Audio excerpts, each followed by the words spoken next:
شیخ صالح عبد الاحد مقالیسی آپ فرماتے ہیں کہ آپ کے شیخ ابراہیم فاروسی کی محفل میں حاضر تھے. ایک ولی کسی دوسرے ولی کی مجلس میں تھا، بس یوں سمجھ لیں. ایک شیخ ایک پیر کامل کسی دوسرے پیر کامل کی مجلس میں تھا، اور وہ شیخ ابراہیم فاروسی، یہ فاروسی حضرت ابراہیم علیہ السلام کے گاؤں کا نام فاروسی تھا، فاروس، اس سے فاروسی ہے. وہ مجلس میں تھے تو آپ اولیاء کرام کے اور مشائخ کے فضائل بیان کر رہے تھے. تو فضائل بیان کرتے کرتے آپ فرماتے کہ فلاں شیخ نے یہ کہا، فلاں شیخ نے یہ کہا، فلاں شیخ کا یہ مقام ہے. چلتے چلتے جب سیدی احمد الرفاعی کا نام آیا تو وہی شیخ ابراہیم فاروسی آپ فرماتے ہیں شیخنا سیدنا، میرے شیخ، میرے مرشد، میرے مربی، میرے پیر، بڑے ادب سے نام لیا.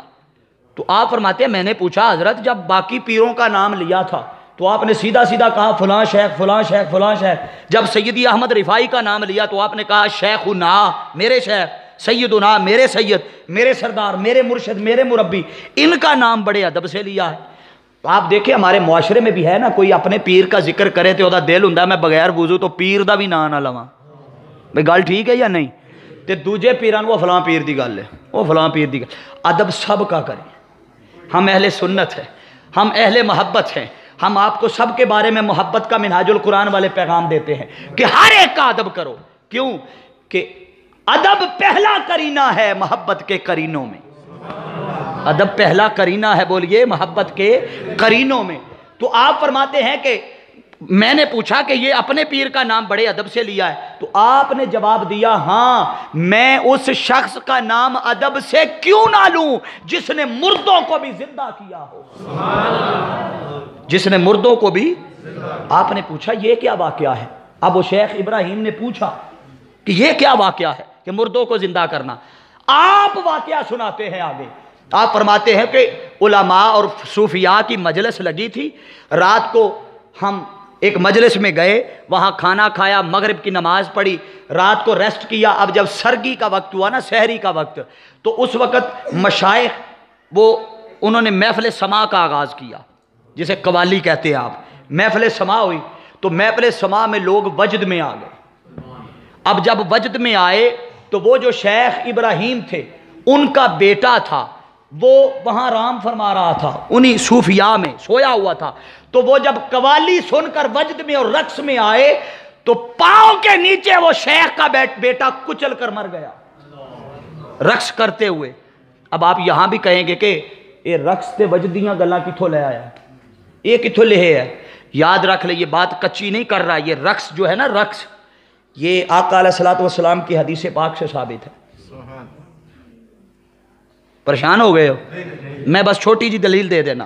حضور علیہ الصلوۃ والسلام دے میلاد دا مہینہ سی، حضور دے میلاد دا. سیدہ عائشہ صدیقہ رضی اللہ تعالیٰ عنہ روایت کرتی ہیں، آپ فرماتی ہے کہ میلاد کا مہینہ تھا تو حبشہ کے لوگ مسجد نبوی میں حضور کے میلاد والے دن دف پہ حضور کے میلاد کے ترانے بھی پڑھ رہے تھے، ساتھ رقص بھی کر رہے تھے،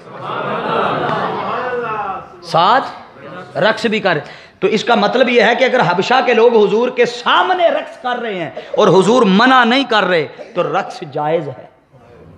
رقص میں ڈانس دی گل نہیں کر رہا، تمالاں دی گل نہیں کر رہا، پٹھیاں سیدھیاں دی جہدے پٹھے سیدھے پیر مار دے رہے. میں صوفیاء کے اس وجد اور رقص کی بات کر رہا ہوں کہ وہ وجد اور رقص میں تھے کہ انہیں ہوش کہاں رہا. جب یار کی محبت میں کوئی گھومتا ہے، جب کوئی رقص کرتا ہے تو کہاں ہوش رہتی ہے انسان کو اپنے آپ کی. پاؤں کے نیچے وہ شیخ کا بیٹا کچل کر مار دیا. جب بیٹا کچل کر مار دیا، حتیٰ کہ جامعہ کرامات الاولیاء میں یہ واقعہ بیان کیا ہے حضرت شیخ الرفاعی نے. اس کو امام یوسف النبہانی نے بیان کیا. یہ چھوٹی موٹی بات نہیں کر رہا، کچی کتاب کا حوالہ نہیں دے رہا. اور ایک ہی آخری واقعہ سنا رہا ہوں جو قرآن مجید سے باہر کا سنا رہا ہوں، ایک ہی حوالہ، چونکہ یہ اولیاء کا ذکر ہے، اولیاء کی بات ہے. جامع کرامات الاولیاء صفحہ 433 جلد 2، امام یوسف النبہانی نے اس کو نقل کیا ہے. اب سنیے، جب وہ کچلا گیا، مر گیا، تو وہ یہ بات لے کر حضرت شیخ سیدی احمد الرفاعی کی بارگاہ میں گئے.